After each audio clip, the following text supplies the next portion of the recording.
Engineered to keep company with exotics is how Ford modestly refers to its bombshell 2015 Detroit Auto Show debut, the GT Hypercar.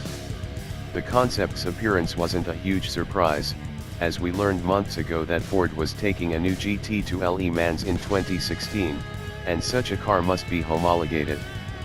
But as it's linked onto a stage at Detroit's Joe Louis Arena, Ford kept feeding us a host of stats that had our jaws opening wider by the second. It packs more than 600 horsepower. It utilizes full carbon fiber construction and body panels. It has active aerodynamics.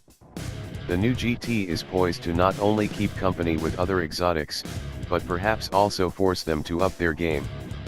It bears repeating, after a year full of astonishing high performance and supercar launches that included the Chevrolet Corvette Z06, Chevy Camaro Z/28, Porsche 918 Spyder, Ferrari LaFerrari, McLaren P1, and Ford's own Shelby Mustang GT350, we were floored.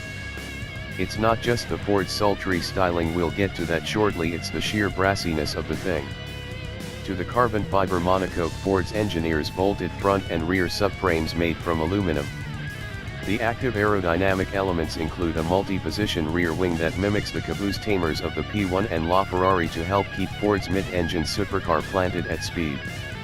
The suspension is active and uses inboard, pushrod actuated damping, and ride height is adjustable.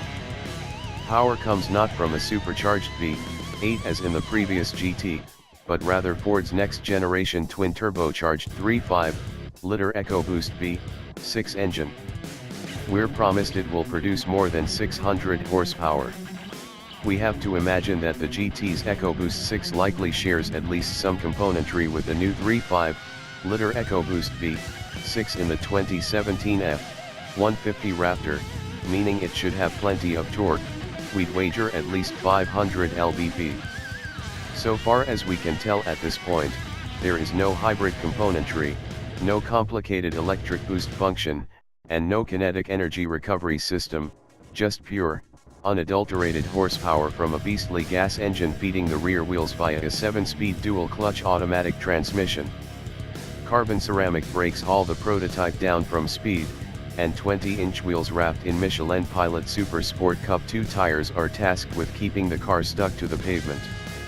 All of the chassis porn is matched by the visual titillation of the GT's body, the flying buttresses of which manage to disguise what is essentially the shape of a Le Mans prototype racer.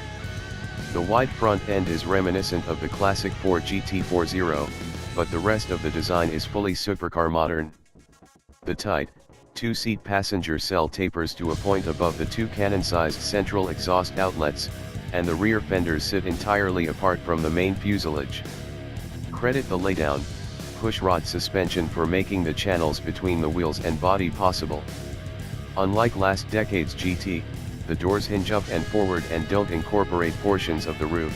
They still, however, grant access to a simple, business-like cabin. A digital gauge cluster is augmented by a central color touchscreen display with Ford's just-introduced Sync 3 infotainment setup, while the slim center tunnel houses the starter button and transmission selector buttons. A pair of paddle shifters sprouts from behind a squircle-shaped steering wheel, and we can't get over the awesome door-mounted HVAC vents.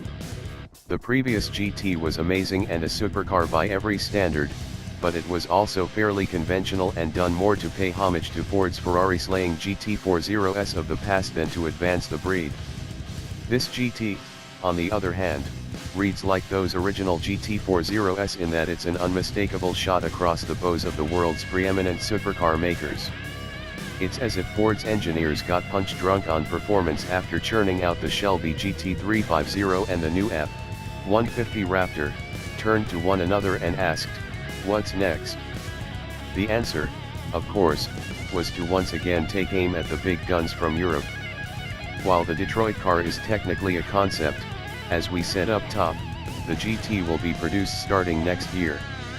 The 2017 Ford GT's natural nemesis will be Chevrolet's mid-engine Corvette that's due roughly 2 years from now, although Ferrari's newly twin-turbocharged 458, the second-generation Audi R8, and possible even loftier supercars will be in play, too. keeping company with exotics, indeed.